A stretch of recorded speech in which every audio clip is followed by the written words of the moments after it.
इसलिए मेरी माओ बहनों, तौबा की फिक्र करो और आज इस मजलिस में बैठकर ये दुआ करो कि इंशाअल्लाह इस मजलिस में से उठने से पहले अल्लाह हमारी तौबा को कबूल फरमाए।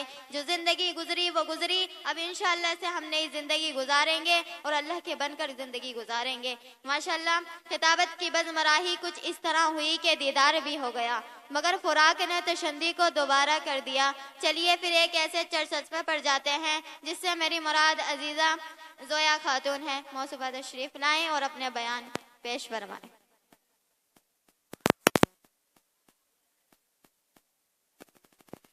अस्सलामु अलैकुम व रहमतुल्लाहि व बरकातुहू। नहमदुहु व नुसल्ली अला रसूलिहिल करीम, अम्मा बाद। ख्वाबे गफलत में सोए हुए मोमिनों, ऐशो इशरत बढ़ाने से क्या फायदा। आंखें खोलो याद रब को करो, उम्रियों गवाने से क्या फायदा। अपने रब को जवानी में भूली है तू, और ताकत के बूते पर फूली है तू। रूह को साफ कर नेक अमाल कर, जिस्म जाहिर बनाने से क्या फायदा। मेरी प्यारी बहनों, आज मैं आप हजरात के सामने एक ऐसा मौजू, एक ऐसा उन्वान, एक ऐसा मसला, एक ऐसे नजरिए को बयान करने की कोशिश करूंगी जो इख्तिलाफ में बालातर है। मेरी प्यारी बहनों, दुनिया के हर मसले, हर नजरिए, हर फलसफे पर इख्तिलाफ मौजूद है, मगर दुनिया के किसी खित्ते, किसी फलसफे, किसी नजरिए में इस बात पर कोई इख्तिलाफ मौजूद नहीं। दुनिया का कोई भी शख्स, दुनिया की कोई भी कौम, दुनिया की कोई भी हुकूमत सल्तनत इस बात का इनकार करने वाली नहीं। आपको दुनिया में ऐसे लोग भी मिल जाएंगे जो खुदा ताला का इनकार करते हैं। आपको दुनिया में ऐसे लोग भी मिल जाएंगे जो अंबिया किराम अलैहिस्सलाम का इनकार करते हैं। आपको दुनिया में ऐसे लोग भी मिल जाएंगे जो जज़ा सज़ा का इनकार करते हैं। आपको दुनिया में ऐसे लोग भी मिल जाएंगे जो आसमानी किताबों का इनकार करते हैं, मगर आपको दुनिया में कोई शख्स ऐसा न मिलेगा जो इस चीज का इनकार करता हो। वो चीज क्या है? वो चीज मौत है। मेरी प्यारी बहनों, दुनिया के कोई भी शख्स, दुनिया की कोई भी जानदार चीज मौत का इनकार करने वाली नहीं, क्योंकि मौत एक अटल हकीकत है, मौत एक बद हकीकत है, मौत एक ना बदलने वाला फैसला है जिसका मुशाहिदा हर इंसान अपनी आंखों से अपने गांव, अपनी गली कूचों में देखता चला आ रहा है। इस रुए जमीन पर रहने वाला हर शख्स, हर कौम, हर गिरोह को इस बात पर यकीन है कि एक न एक दिन मरना है। जैसे कि शायर कहता है, एक न एक दिन मरना है, आखिर मौत है, कर ले जो करना है, आखिर मौत है। मेरी प्यारी माँ बहनों, जहाँ हमें इस बात पर यकीन है कि एक दिन हमें मौत आएगी और जिंदगी के तमाम मंसूबों को खाक में मिलाकर रख देगी, जब हमें इस बात पर यकीन है कि मौत का कोई वक्त मुतय्यन नहीं, जब हमें इस बात पर यकीन है कि मौत ना तो फिरौन जैसे मकतबर को छोड़ती है और ना ही मूसा अलैहिस्सलाम जैसे कलामुल्लाह को छोड़ती है। मौत ना तो नमरूद जैसे मरदूद को बख्शती है और ना ही इब्राहिम अलैहिस्सलाम जैसे खलीलुल्लाह को बख्शती है। हर शख्स को इस बात पर यकीन है कि नबी है तो मौत आएगी, वली है तो मौत आएगी, आलिम है तो मौत आएगी, जाहिल है तो मौत आएगी। हर शख्स को इस बात पर यकीन है कि बादशाह है तो मौत आएगी, अमीर है तो मौत आएगी, गरीब है तो मौत आएगी, फकीर है तो मौत आएगी। हर शख्स को इस बात पर यकीन है कि मर्द है तो मौत आएगी, औरत है तो मौत आएगी, बच्चा है तो मौत आएगी, बूढ़ा है तो मौत आएगी।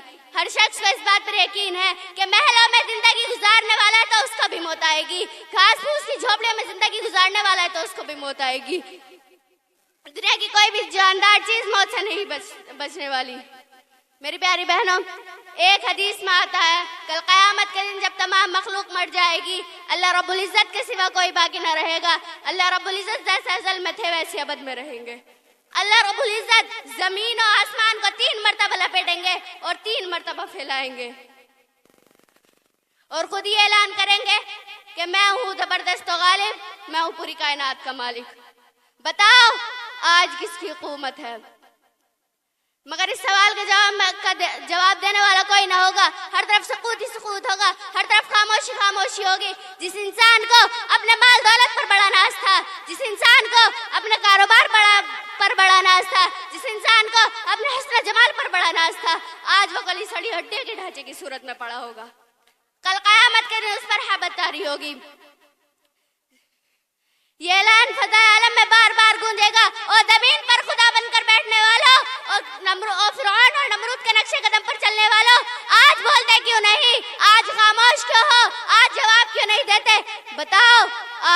کی حکومت ہے.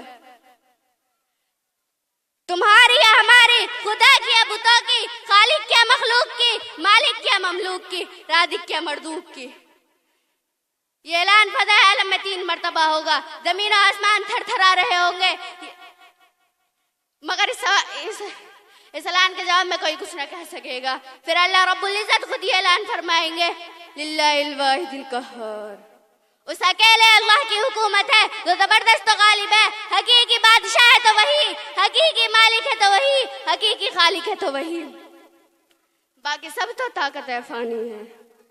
میری پیاری بہنوں، تو میں عرض کر رہی تھی کہ موت ایک اٹل حقیقت ہے.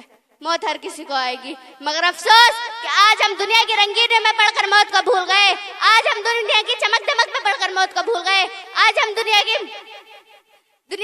مال دولت میں پڑھ کر موت کو بھول گئے. لیکن یاد رکھو، ہم تو موت کو بھول گئے لیکن موت ہمیں نہیں بھولی. وہ تو ہمیشہ اعلان کرتی ہے کہ مجھے بھول جانے والوں، میں موت ہوں، میں موت ہوں. میں وہ موت ہوں جو ماں بیٹوں کے درمیان جدائی ڈالتی ہوں. میں وہ موت ہوں جو قبروں کو آباد کراتی ہوں. میں وہ موت ہوں جو دوست اور محبوں کے درمیان جدائی ڈالتی ہوں. اور مخلوق میں کوئی ایسا باقی نہیں جو میرا مزہ نہ چکھ لے. اس لیے قرآن کریم نے فرمایا، کل نفس ذائقۃ الموت. موت کا کڑوا گھونٹ ہر ایک کو پینا ہے. میری پیاری بہنوں، یہ موت اعلان کرتی ہے، اور موت صرف اعلان نہیں کرتی بلکہ وارننگ بھی دیتی ہے. پڑھنے نکلے والے جانتے ہیں کہ جب امتحان قریب آتے ہیں تو استاد طلبہ کو محنت کی تلقین کرتے ہیں. جب مریض ڈاکٹر کے پاس جاتا ہے تو ڈاکٹر مریض کو پرہیز کی تلقین کرتا ہے. لیکن جب یہ تمام طبقے لوگ سستی برتنے لگتے ہیں تو استاد طلبہ کو ڈاکٹر مریض کو وارننگ دیتا ہے کہ تمہاری غفلت کی، تمہاری بد پرہیزی کی، تمہاری سستی کے برابر شکایتیں مل رہی ہیں. تمہیں ہوشیار کرا جاتا ہے کہ سنبھل جاؤ ورنہ نتیجہ بہت خطرناک ہوگا. اسی طرح اللہ رب العزت نے نظام کائنات کے لیے طرح طرح کی وارننگ دی. دیکھیے، ایک بستی سیلاب کے زرد میں آ کر صفحت سے مٹ گئی. دیکھنے والوں کے لیے وارننگ ہے کہ تمہارا بھی یہی حشر ہو سکتا ہے، خیال رکھنا. ایک زلزلے سے ہزاروں لوگ زمین میں دھس گئے. دیکھنے والوں کے لیے وارننگ ہے کہ تمہارا بھی یہی حشر ہو سکتا ہے، خیال رکھنا. ہنستے کھیلتے خوشی کے سادیانے بجاتی ہوئی ایک بارات گھر سے روانہ ہوئی، مگر افسوس کہ موت نے راستے میں ہی پکڑا. والدین کے گھر میں کوہرام مچ گیا، سسرال میں کوہرام مچ گیا. کیا ہوا؟ ایکسیڈنٹ ہو گیا. اِنَّا لِلَّهِ وَإِنَّا إِلَيْهِ رَاجِعُونَ. سیکھنے والوں کے لیے وارننگ ہے کہ تمہارا بھی یہی حشر ہو سکتا ہے، خیال رکھنا. میری پیاری بہنوں، ہمیں بتایا گیا، ہمیں سمجھایا گیا، ہمیں وارننگ دی گئی کہ اے لوگو، موت کی تیاری کر لو. تمہیں ایک نہ ایک دن موت آئے گی اور لوگ تمہیں ایسی جگہ ڈالائیں گے جو روزانہ یہ اعلان کرتی ہے کہ اے آدم کی اولاد، اے آدم کے بیٹوں، اے آدم کی بیٹیوں، میں بیبانگی کا گھر ہوں، میں کیڑے مکوڑوں کا گھر ہوں، میں سانپ اور بچھو کا گھر ہوں. جب کوئی بدکار دار اس کے اندر رکھا جاتا ہے تو وہ کہتی ہے کہ تیرا آنا نہ مبارک ہو، برا کیا جو تو آیا. اب جب تو میرے حوالے ہو ہی گیا ہے تو میرے برتاؤ کو بھی دیکھے گا. اس کے بعد وہ اس کو اس طرح دباتی ہے، اس طرح دباتی ہے کہ اس کی پسلی دوسری پسلی میں گھس جاتی ہے. اس کے بعد اللہ رب العزت اس کے اوپر 70 صحاب مسلط کر دیے جاتے ہیں کہ جن میں سے ایک بھی اگر زمین پر پھونک مار دے تو کل قیامت کے دن تک وہاں پر گھاس نہ ہوگی. میری پیاری بہنوں، وقت بہت ہو گیا ہے اور میں اپنی بات کو یہیں ختم کرتی ہوں. وآخر دعوانا الحمدللہ.